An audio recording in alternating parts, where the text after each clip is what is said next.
ठीक आहे, आवाज येत आहे, स्क्रीन दिसत आहे व्यवस्थित?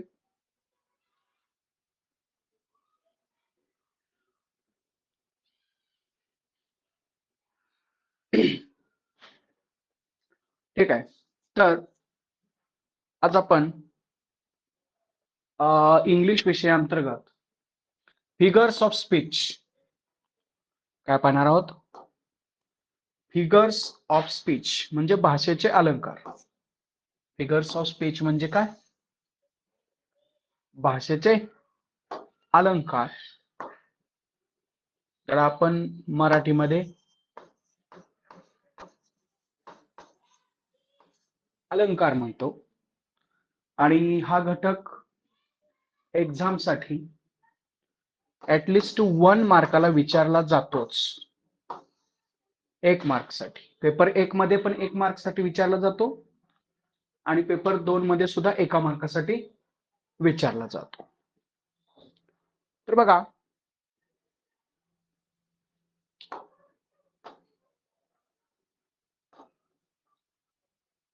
आता 1 बाय 1 आपण पाहूया. First one is alliteration.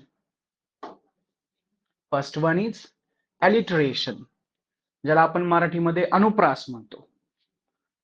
आवाज येत आहे सगळ्यांना?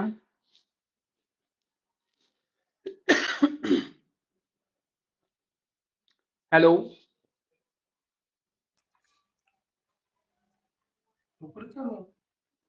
हा ठीक आहे. तर अलिटरेशन हा जो अलंकार आहे अनुप्रास, तो एक्झाम मध्ये विचारला जातो. बघा, अलिटरेशनची डेफिनेशन काय दिलेली आहे? When in sentence there is a repetition of the beginning sounds of neighbouring words, म्हणजे शब्दाच्या सुरुवातीचं जे उच्चार आहेत किंवा साऊंड आहे किंवा लेटर आहे ते काय होतं? The use of alliteration. It is the use of alliteration. आता आपल्या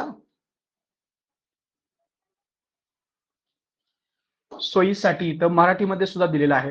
पहा, एखाद्या वाक्यात वेगवेगळ्या शब्दाच्या सुरुवातीला समान ध्वनी, काय म्हटलेलं आहे? शब्दाच्या सुरुवातीला समान ध्वनी पुन्हा पुन्हा आलेले असतील तर तिथे अलिटरेशन हा अलंकार होतो किंवा अलिटरेशन हा फिगर ऑफ स्पीच असतो. उदाहरणार्थ पाहूया आपण. बघा, first example, Raju brings himself to the bank of a bay. म्हणजे राजूनं स्वतःला कुठं आणलेलं आहे? बँक किनाऱ्याला आणलेलं आहे. कशाच्या? बेच्या.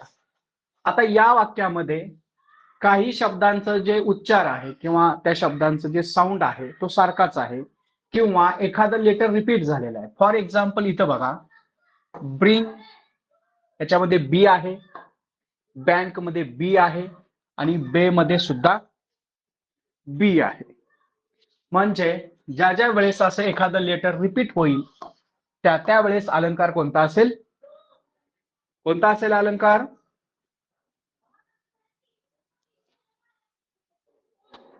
हॅलो, हा, repetition of letter at the beginning of word हा अलंकार कोणता असेल? सांगा.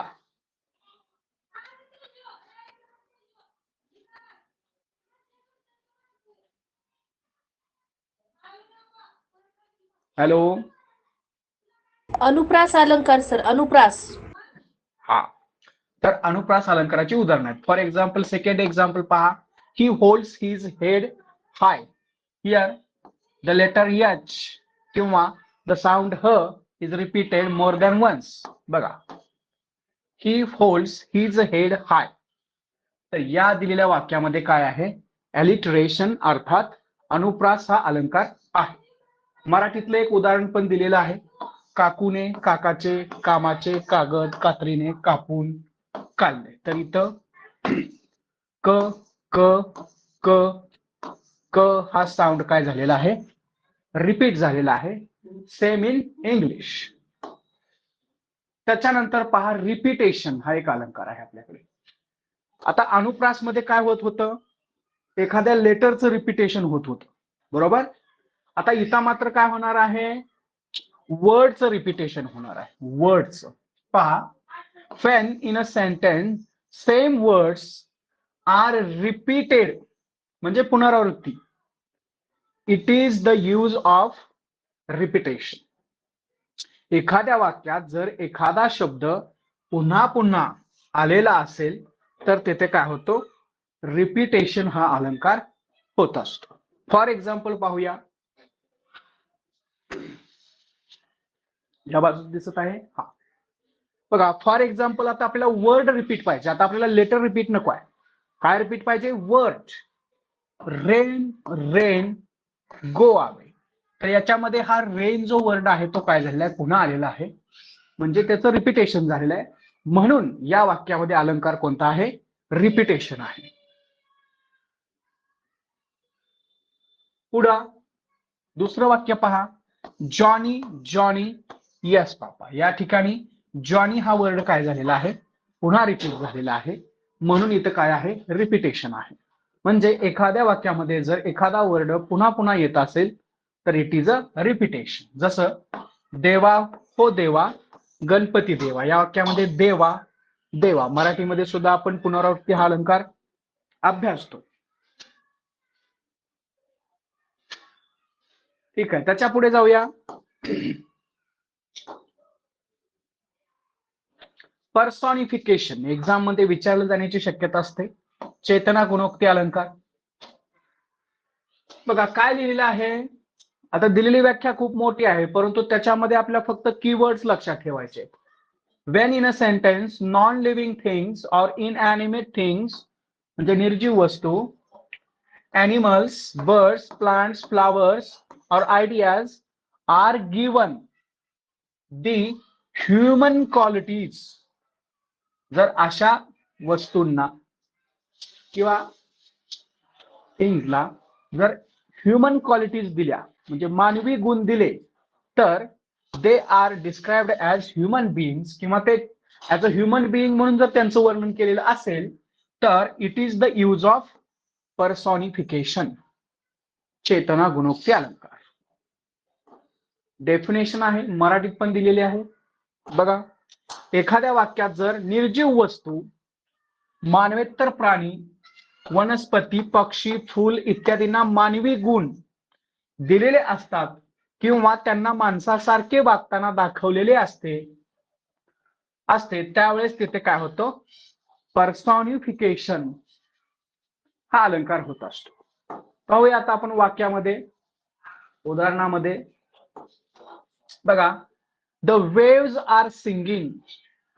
वेव्स हे काय आहे? इनएनिमेट किंवा नॉन लिव्हिंग थिंग्स आहे, आणि त्याचं वर्णन माणसासारखं काय केलेलं आहे? सिंगिंग असं त्याला म्हटलेलं आहे, म्हणजे माणसासारखी क्वालिटी त्याला दिलेली आहे. म्हणून या वाक्यामध्ये काय आहे? पर्सॉनिफिकेशन आहे.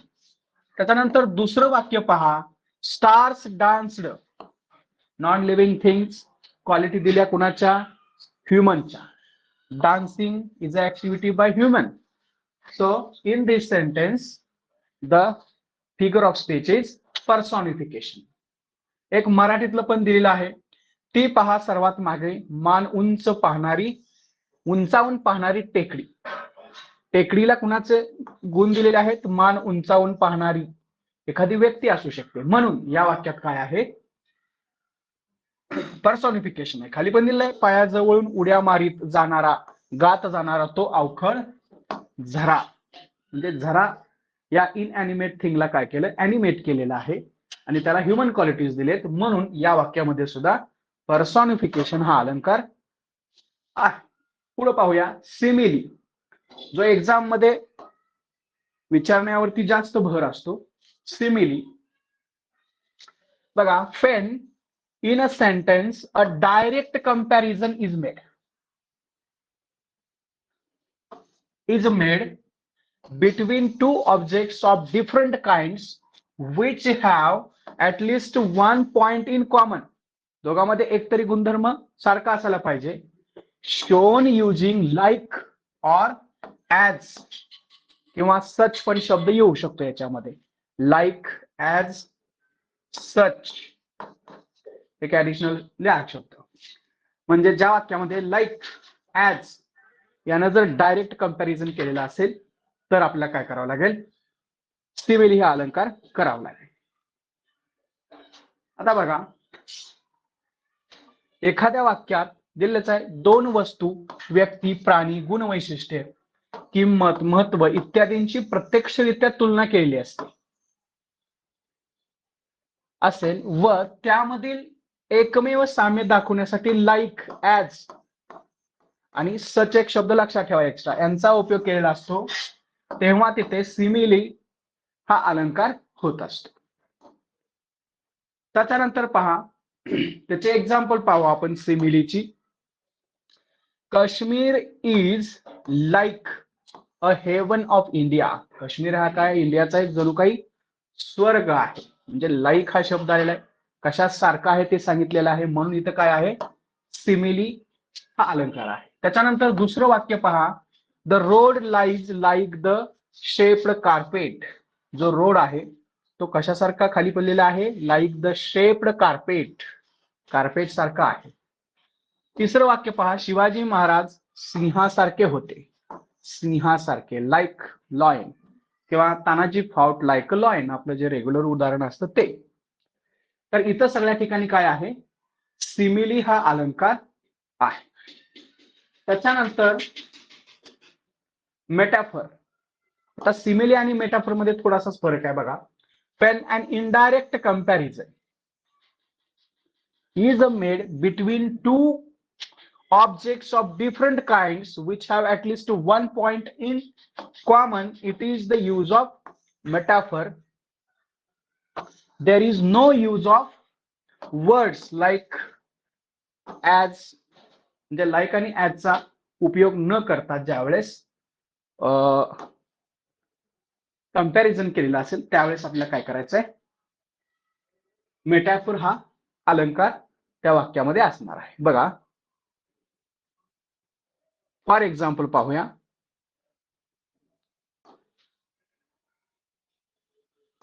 Time is money. Time is money. वेळ म्हणजेच काय आहे, पैसा. बघा, the camel is the sheep of the desert. इथं लाईक आणि ॲजचा वापर केलेला नाही.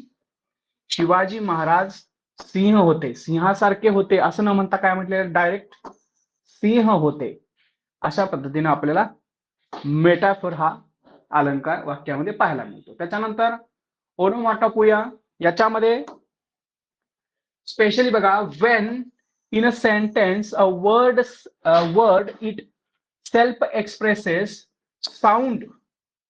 जर एखाद्या सेंटेन्स मधून एखादा शब्द साऊंड एक्सप्रेस करत असेल तर it is the use of onomatopoeia. जर दिलेल्या वाक्यात आवाजदर्शक, महत्वाचा शब्द आहे, आवाजदर्शक शब्द वापरलेले असतील तर तेथे ओनोमॅटोपोइया हा अलंकार होत असतो. फॉर एक्झाम्पल पहा, बघा, द डॉग भू भू. याच्यातून काय दिसतंय आपल्याला किंवा काय प्रतिध्वनित होत आहे, आवाज, साऊंड. भू भू इज क्रिएटिंग नॉइज. म्हणजे डॉगच्या भूभूने काय होत होतं, नॉइज क्रिएट होत होता, गोंधळ गोंगाट क्रिएट होत होता. त्याच्यानंतर दुसरं आहे, I heard him tap the door. Tapping of the door. तर टॅप मधून काय आपल्या लक्षात येत आहे, साऊंड. म्हणून या वाक्यामध्ये काय आहे, ओनोमॅटोपोइया. त्याच्यानंतर बघा, झुक झुक झुक, याच्यातून काय आवाज येतोय, आगीनगारी, ते पण आहे. पुढे जाऊया, इन्व्हर्जन. कधी कधी हा पण अलंकार आपल्या विचारला जातो आपल्याला. इन्व्हर्जन म्हणजे व्युत्क्रम. इन्व्हर्जन म्हणजे शब्दांची जी आपली जनरली वाक्यरचना असते, यस पी ओ असे न ठेवता ती काय करायचं, याच्यामध्ये बदल करायचा. कधी वर्ब सुरुवातीला घ्यायचा, कधी ऑब्जेक्ट सुरुवातीला घ्यायचा आणि सब्जेक्ट शेवटी ठेवायचा. याला आपण इन्व्हर्जन म्हणतो, व्युत्क्रम. जसं बघा, when in a sentence words are not in a correct prose order. Prose order म्हणजे SPO. It is the use of inversion. जर दिलेल्या वाक्यात कर्ता क्रियापद कर्म अशी रचना न देता ती यमक जुळवण्यासाठी किंवा अन्य कारणासाठी वेगळी दिलेली असते तेव्हा तिथे इन्व्हर्जन होतं. फॉर एक्झाम्पल पाहूया.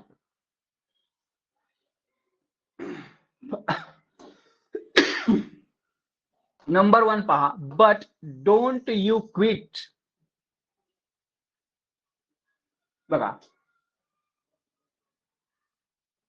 आता डायरेक्ट इथं काय दिलेलं आहे, डोंट यू क्विट. सुरुवातीला काय पाहिजे होतं, हा कर्ता पाहिजे होता, परंतु इथं काय केलेलं आहे, वर्ब सुरुवातीला आलेला आहे.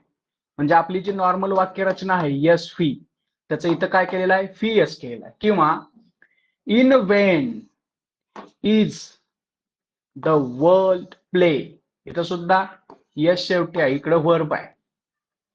किंवा हम आपके है कौन, त्याच्यामध्ये सुद्धा काय आहे, वाक्याची जी मूळ रचना आहे ती बदललेली आहे. या अशा पद्धतीने तुम्हाला इन्व्हर्जन हा एखाद्या दुसऱ्या मार्काला विचारला जाऊ शकतो. त्याच्यानंतर हायपरबोल, अतिशयोक्ती. बघा, when in a sentence a statement is made emphatic, statement is made emphatic म्हणजे जोर देणे, by ओव्हर स्टेटमेंट म्हणजे अतिशयोक्ती, किंवा exaggeration, it is the use of hyperbole. Over statement, अतिशयोक्ती बोलणे. बघा, जर दिलेल्या वाक्यात अतिशयोक्ती केलेली असेल तर तेथे हायपरबोल हा अलंकार होतो. फॉर एक्झाम्पल पहा,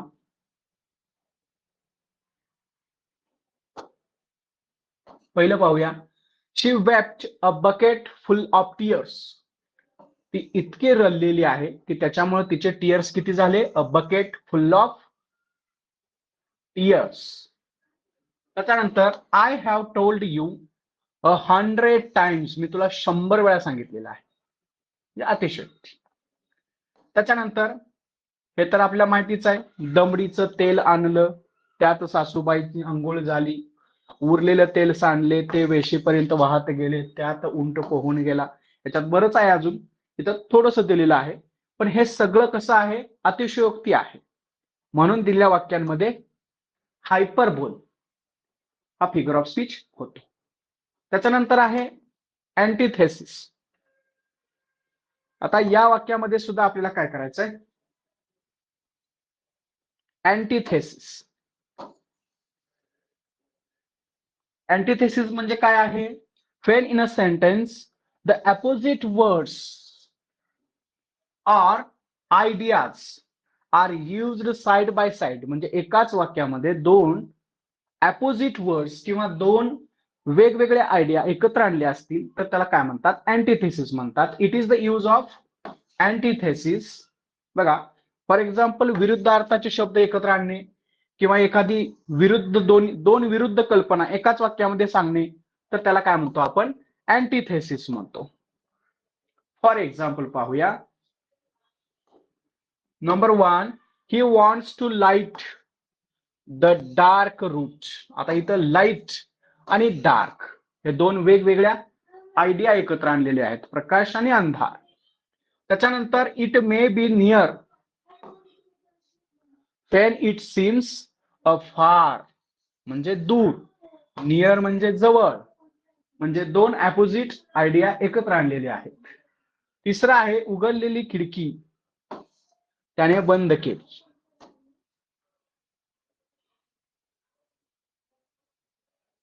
त्याच्यानंतर आहे क्लायमॅक्स. पहा, when in a sentence ideas, thoughts, values, importance, qualities, etc.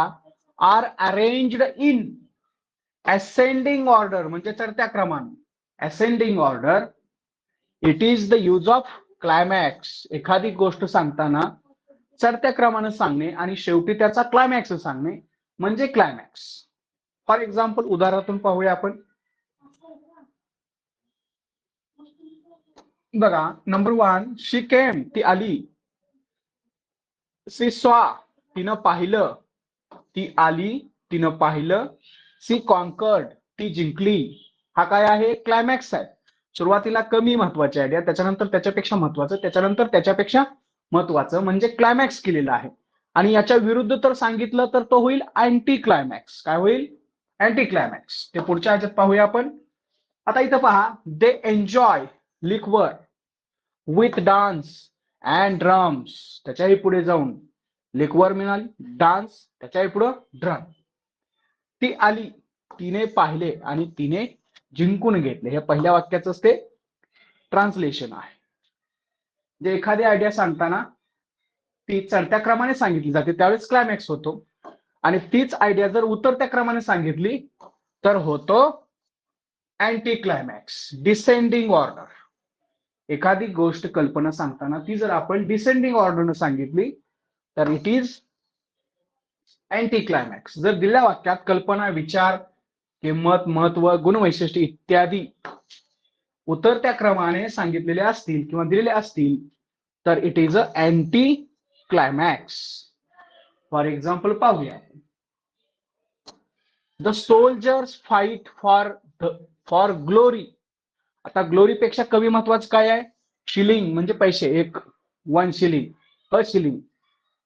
जर अगोदर अ शिलिंग असतं आणि त्याच्यानंतर ग्लोरी असते तर हा झाला असता क्लायमॅक्स. परंतु अगोदर ग्लोरी आहे आणि त्याच्यानंतर अशिलिंग आहे, त्यामुळे हा काय आहे?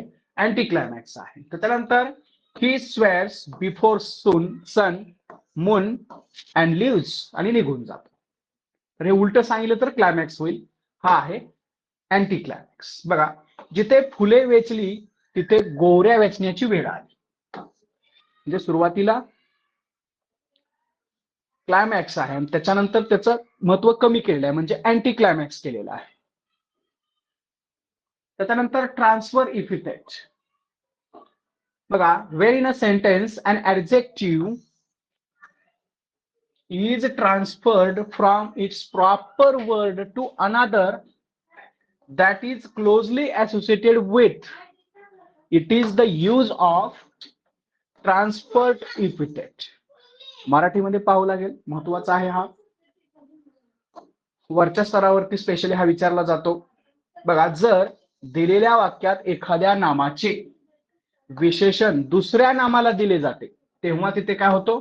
Transferred epithet. For example, I passed 3 sleepless nights. किंवा winds shook her doubtful curls. अर्थात कर्णाचे उदार हात. कोणाचे हात आहेत? कर्णाचे उदार हात. म्हणजेच काय केलेलं आहे? ट्रान्सफर केलेलं आहे विशेषण. त्याच्यामुळे इथे काय झालेलं आहे? ट्रान्सफर एपिथेट झालेला आहे. पॅराडॉक्स. बघा, विरोधाभास. पॅराडॉक्स म्हणजे काय? विरोधाभास. When in a sentence self contradictory statement are made it is the use of paradox. जर दिलेल्या वाक्यात विरोधाभास दिलेला असेल तर तिथे पॅराडॉक्स होतो. विरोधाभास, एकाच वाक्यामध्ये विरोधाभास.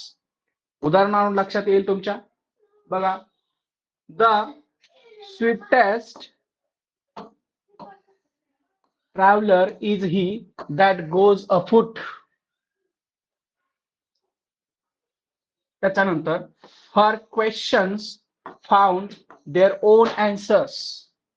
किंवा the best teacher is who teaches least. तो सगळ्यात कमी शिकवतो तो खरा बेस्ट टीचर आहे. जरी आंधळी मी तुला पाहते. म्हणजे एकाच वाक्यामध्ये काय केलेलं आहे? पॅराडॉक्स करण्यासाठी दोन वेगवेगळ्या कल्पना, विरुद्धार्थी कल्पना ठेवलेल्या आहेत. त्याच्यानंतर इफिझम आपण कधी कधी विचारला जातो. बघा, when in sentence a harsh thing म्हणजे एखादी कठीण गोष्ट, अवघड गोष्ट is expressed in a mild way, म्हणजे कमी तीव्रता करून सांगितली जाते. It is the use of euphemism. जर दिलेल्या वाक्यात अप्रिय, अशुभ गोष्ट सरळ शब्दात न सांगता ती अप्रत्यक्ष रीतीने सौम्य शब्दात सांगितली असते तर तिथे काय होतं? इफेमिझम होतं.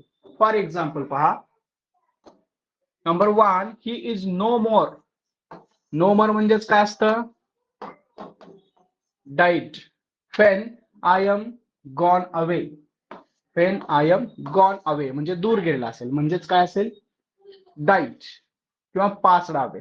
गॉन अवे म्हणजेच काय आहे, पास्ड अवे म्हणजेच डाईट म्हणजेच मरण पावला. तो सध्या सरकारचा पाहुणचार घेत आहे. म्हणजे कुठं आहे तो, कुठं आहे सरकारचा पाहुणचार घेत आहे म्हणजे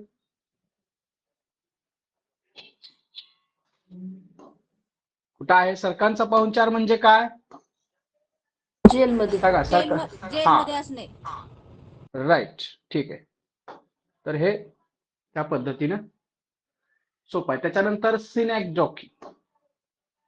पहा आता सिनॅक्डॉकीला काय आहे बघा. When in a sentence a part is used to designate the whole म्हणजे अंश किंवा भाग दाखवून त्याचा काय करायचा, पूर्ण भाग न दाखवता त्याचा काय दाखवायचा, फक्त अंश दाखवायचा आणि पूर्ण भाग आहे सांगायचं. किंवा व्हाईस वर्सा, त्याच्या उलट. व्हाईस वर्सा म्हणजे या कल्पनेच्या उलट. It is the use of synecdoche. बघा मराठीत पाहिल्यानंतर अजून लक्षात येईल तुमच्या. जर दिलेल्या वाक्यात एखाद्या भागावरून पूर्ण वस्तूची किंवा पूर्ण वस्तूवरून एखाद्या भागाची, व्यक्तीची, ठिकाणाची कल्पना येत असेल तर तेथे काय होतं, सिनॅक्डॉकी होतं. आता पहा for example, more hands should be employed. आता मोर हँड्स, स्पेशली हँड्स म्हणजे इथं अर्थ काय आहे, वर्कर्स. इथला अर्थ काय आहे त्या हँडचा, वर्कर्स शुड बी एम्प्लॉयड. किंवा give us our daily bread. Daily bread म्हणजे फूड. 60 पावसाळे पाहिलेला माणूस आहे तो. त्याच्यातून सुद्धा काय आहे, सिनॅक्डॉकी आहे. ठीक आहे. त्याच्यानंतर अपॉस्ट्रॉफी हा विचारला जातो आपल्याला एक्झाम मध्ये. पाठीमागे एकदा विचारलेला आहे अपॉस्ट्रॉफी. उपरोक्ष, परोक्ष, परोक्ष आहे हा. Wien in a sentence a direct address. मराठीमध्ये आपल्याकडे एक 8वी विभक्ती आहे बघा. कोणती विभक्ती आहे,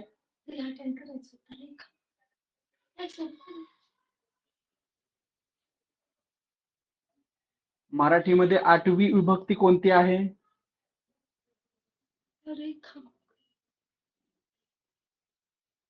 काय सर ऐकलेलं नाही. ठीक आहे.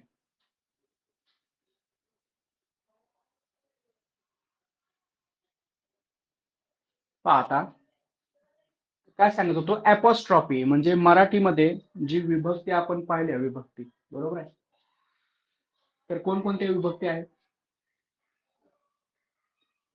प्रथमा, द्वितीय, षष्ठ, चतुर्थी, हा पंच. पंचमी, षष्ठी, सप्तमी आणि संबोधन. हा. तर हा फिगर ऑफ स्पीच म्हणजे संबोधन आहे. बघा when in sentence direct address म्हणजे संबोधन is made to the dead. एखादी व्यक्ती आहे किंवा नाही, परंतु तिला आपण उद्देशून, संबोधून काहीतरी म्हणणे. Non living thing, objects, planets, plants, animals, birds, absent persons, god etcetera. It is the use of apostrophe. बघा जर दिलेल्या वाक्यात एखाद्या निर्जीव वस्तूला, मृत व्यक्तीला, वनस्पतींना, मानवेतर प्राण्यांना, पक्ष्यांना, अनुपस्थित व्यक्तीला, देवाला उद्देशून विचार, देवाला उद्देशून विचार मांडलेले असतील तर तेथे होतो अपॉस्ट्रॉफी. फॉर एक्झाम्पल पहा, या प्रश्न येतो याच्यावरती, मागच्या वेळेस आलेला होता बघा. O moon give me moonlight. इथं कुणाला उद्देशलेलं आहे, त्या कॉमावरून ते आपल्या लक्षात येत आहे. ओ मून म्हणजे मूनला उद्देशलेलं आहे. ओ गॉड, गॉडला उद्देश. किंवा इथं पहा, ने मजसी ने परत मातृभूमीला, सागरा प्राण तळमळला. कुणी म्हटलेलं आहे, कुणाला म्हटलेलं आहे, हे वाक्य कोणाचं आहे, ने मजसी ने परत मातृभूमीला, सागरा सावरकरांनी. प्राण. राईट. आणि कोणाला म्हटलेलं आहे, सागराला म्हटलेलं आहे, ज्यावेळेस ते अंदमान या आयलँडवरती होते, तिकडून येत होते इकडे त्यावेळेस. त्याच्यानंतर टोटॉलॉजी. आता याच्यामध्ये पहा, when in a sentence different words of same meaning are used for the sake of force, जे फोर्स करण्यासाठी, it is the use of tautology. जर दिल्या वाक्यात एकाच अर्थाचे विविध शब्द वापरलेले असतील तर तेथे काय होतो, टॉटॉलॉजी होतो. आता पहा, I have seen, first sentence, I have seen it with my own eyes. Seen, eyes. I want to hear fairy tales and stories from him. Fairy tales अर्थात टेल्स अँड स्टोरीज. पाण्याची water bag, पाण्याची water bag, हे दोन्ही शब्द जवळजवळ काय आहेत, सांगण्यात आहेत. तो दमलेला किंवा थकलेला आहे असे. म्हणजे एकाच शब्दामध्ये रिपिटेशन करायचं, एकाच वाक्या अर्थाचे शब्द पुढे पुढे येऊ द्यायचे. त्याच्यानंतर आयरनी महत्वाचं आहे आपल्याकडे. In a sentence there is a contrast between what is sed, आपण काय म्हटलोय त्याच्यापेक्षा आपल्याला वेगळं काहीतरी सुचवायचं असतंय, अँड व्हॉट इज मीन्ट, आपण काय म्हटलोय त्याच्यापेक्षा वेगळं काहीतरी म्हणायचं असतं आपल्याला किंवा सुचवायचं असतं. ऑर बिटवीन अपरन्स अँड रियालिटी, किंवा अपरन्स जसं दिसतं त्याच्यापेक्षा रियालिटी म्हणजे वास्तव वेगळं असतं. It is the use of आयरनी. दिलेल्या वाक्यामध्ये व्यंग दर्शवण्यासाठी किंवा उपहास करण्यासाठी आयरनी परस्पर विरोधी विचार किंवा घटना एकत्र मांडलेल्या असतील तर तिथे आयरनी होते. फक्त एकच लक्षात ठेवा, contrast between what is sed and what is meant, आपण जे काय म्हटलोय त्याच्यापेक्षा वेगळं आपल्याला काहीतरी सुचवायचं असतं, त्यावेळेस आयरनी. बघा, for example, the Titanic was said to be unsinkable होतं, but sank on its first व्होयाज.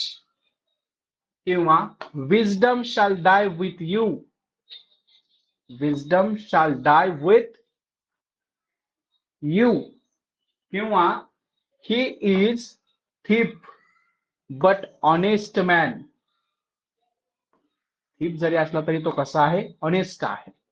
म्हणजे आपल्याला बोलताना जरी एक बोलायचं असेल तर सुचवायचं वेगळं असतं. माझ्यासारखा 35% पास होणारा विद्वान येथे असताना काय काळजी करता, याच्यातून काय सांगायचं आहे की तो 35% पास जरी असला तरी त्याच्याकडे अशा काही क्वालिटी आहेत की तो तुम्हाला काय करू शकतो, योग्य मार्ग दाखवू शकतो, अशा अर्थाने. पण आपल्याकडे आहे मराठीमध्ये पण. कोण सांगते मराठीमध्ये पण म्हणजे काय?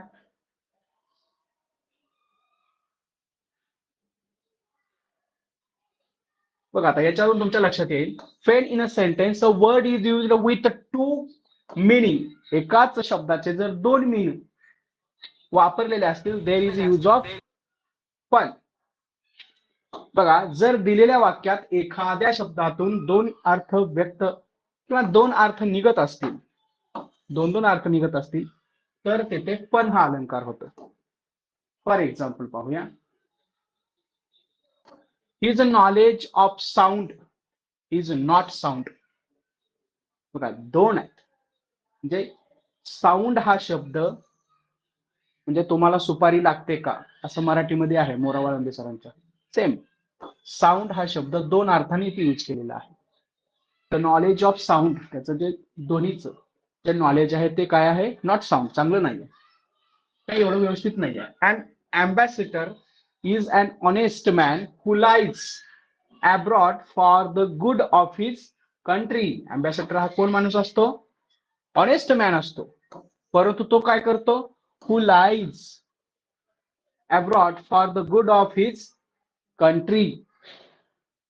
अँबॅसिडर, ठीक आहे. त्याच्यानंतर आम्ही बिघडलो तुम्ही बिघडला, ठीक आहे. इंट्रॉगेशन, इंट्रॉगेशन मध्येच आहे सगळं काही.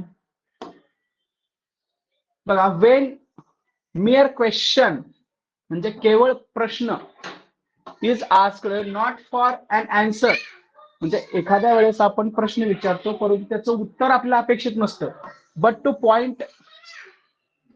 Put a point more effectively, एखादा पॉइंट मोर इफेक्टिव्ह ठेवण्यासाठी आपण प्रश्न विचारतो, त्यावेळेस इंट्रॉगेशन होतो. फॉर एक्झाम्पल, त्यावेळेस आपल्या उत्तराची अपेक्षा नसते. फॉर एक्झाम्पल पहा, इज दिस युअर ॲटिट्यूड, म्हणजे त्याच्याकडून आपल्या उत्तराची आवश्यकता नाही. इज दिस युअर ॲटिट्यूड, हा तुझा दृष्टिकोन आहे का? कॅन 2 and 2 एव्हर मेक 5, 2 आणि 2 5 होतं का कधी? मी कोण आहे, कोणी मला सांगेल काय? म्हणजे ते उत्तराची अपेक्षा नाहीये, फक्त एम्फॅसिस करण्यासाठी ते विचारलंय. एक्सक्लेमेशन माहिती आहे आपल्याला, एक्सक्लेमेशन सेम चिन्हावरून सुद्धा आपल्या लक्षात यायला पाहिजे. When in a sentence there is a expression of strong feelings, बस एवढे 2 शब्द लक्षात ठेवायचे. Then there is use of exclamation. Strong feeling पाहिजेत आपल्याकडे. फॉर एक्झाम्पल पहा, number 1, now all has become history. आता सगळं काही काय झालेलं आहे? इतिहास जमा झालेला आहे किंवा इतिहास झालेला आहे. आणि एक्सक्लेमेशन मार्क आहे म्हणून एक्सक्लेमेशन आहे. What a piece of work man is, किंवा देवा काय तुझा चमत्कार, देवा काय तुझा चमत्कार. एक्सक्लेमेशन मार्क आहे म्हणून एक्सक्लेमेशन. तर ज्या वेळेस एक्सक्लेमेशन मार्क असेल त्या वेळेस आपण एक्सक्लेमेशन हा फिगर ऑफ स्पीच होणार. त्याच्यानंतर मेटानॉमी बघा, when a sentence there is association, 2 objects and 1 object is described as another, it is the use of metonymy. Association म्हणजे जवळीकता किंवा त्या दोघांमधलं साम्य किंवा त्या दोघांमध्ये असणारा अर्थ हा जवळ असणे. जसं बघा, जर दिलेल्या वाक्यात 2 वस्तूंमधील सहसंबंध असोसिएशन दिलेला असेल आणि एका वस्तूला दुसरी वस्तूचे रूप दिलेले असेल तर तेथे मेटानॉमी हा अलंकार. फॉर एक्झाम्पल पहा,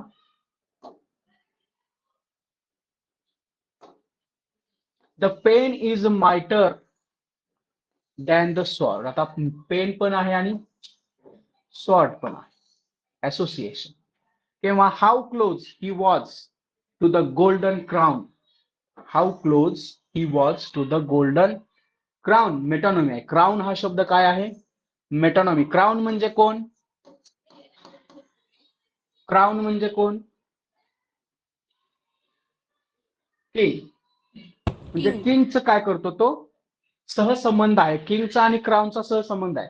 म्हणून ज्या ठिकाणी क्राउन किंवा स्वॉर्ड येईल, आता स्वॉर्ड सुद्धा हे स्ट्रेंथ, सामर्थ्य, त्याचं ते प्रतीक आहे.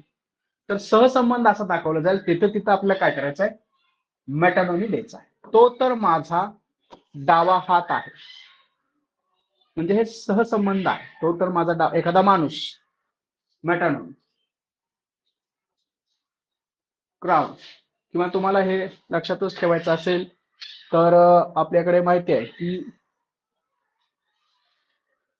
समजा आपल्याकडे फक्त अशी एक पद्धत आहे काय की असं एक गॉगल आहे किंवा चष्मा आहे, तर आपल्याकडे चष्मा म्हटलं की कोण असतं? महात्मा गांधी.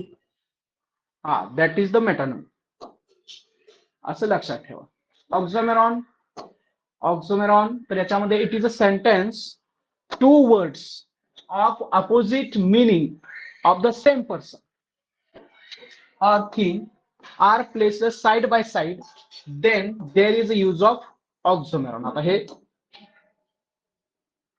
जे अपोजिटचे आहेत, पॅराडॉक्स आहे, ऑक्झोमेरॉन आहे, तर यापैकी कुठलं तरी एक विचारलं जाईल.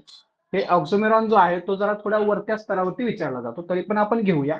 बघा, एखाद्या व्यक्तीच्या किंवा एखाद्या वाक्यात एकाच व्यक्ती किंवा वस्तूविषयी 2 विरुद्ध अर्थाचे शब्द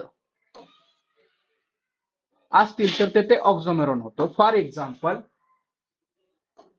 बघा, इट्स अ ओपन सिक्रेट. आता ओपन आहे, मग सिक्रेट कसं काय असू शकतं? That is the oxymoron. किंवा सी इज ऑफुली प्रेटी. बघा, ऑफुली प्रेटी कशी काय असू शकते? होऊ शकत नाही. हे सगळे कसे आहेत? विरोधाभास आहे. She was found. She was found आहे आणि लगेच मिसिंग आहे. फाउंड मिसिंग म्हणजे या सुद्धा काय आहे? दोन वेगवेगळे किंवा विरुद्ध अर्थाचे शब्द एकत्र आणलेले आहेत. म्हणजेच फॉर एक्झाम्पल, तो स्पष्टपणे गोंधळलेला होता. तर या सगळ्याहून आपल्या काय लक्षात येतंय? ऑक्झोमेरॉन येत आहे. तर त्या पद्धतीने आपण हे जवळजवळ 23 फिगर ऑफ स्पीच पाहिलेले आहेत. आता याच्यामध्ये बरेचसे फिगर ऑफ स्पीच हे अधूनमधून विचारलेले आहेत. एखाद्या दुसऱ्या परीक्षेला 100% विचारलेले असते. त्याच्यामध्ये तुम्ही फिगर ऑफ स्पीच, त्याचं डेफिनेशन आणि एक्झाम्पल या पद्धतीने लक्षात ठेवा. तुमच्या ते लक्षात राहील. तुमच्या पेपर नंबर 1 मध्ये सुद्धा हा 1 मार्काला आहे आणि पेपर 2 मध्ये सुद्धा 1 मार्काला विचारला जाणार आहे. पण यापैकी कुठला असेल माहिती नाही, परंतु जनरली सिमिली, मेटाफर, त्याचबरोबर पर्सॉनिफिकेशन, अँटिथेसिस, अलिटरेशन, क्लायमॅक्स हे जे महत्वाचे आहेत ते करून ठेवा. बाकीचे पण व्यवस्थित करा. आणि एक्झाम्पल जरा जास्त ह्याचे तुम्ही समजून घ्या, म्हणजे तुम्हाला ते अधिक येईल. तुम्हाला ते प्रश्नाचं उत्तर पटकन देता येईल. ठीक आहे. तुला काय विचारायचं याच्यामध्ये?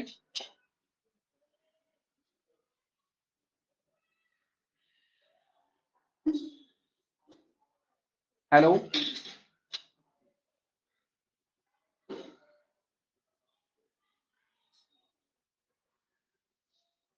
ठीक आहे. एंड करू लेक्चर. हो सर.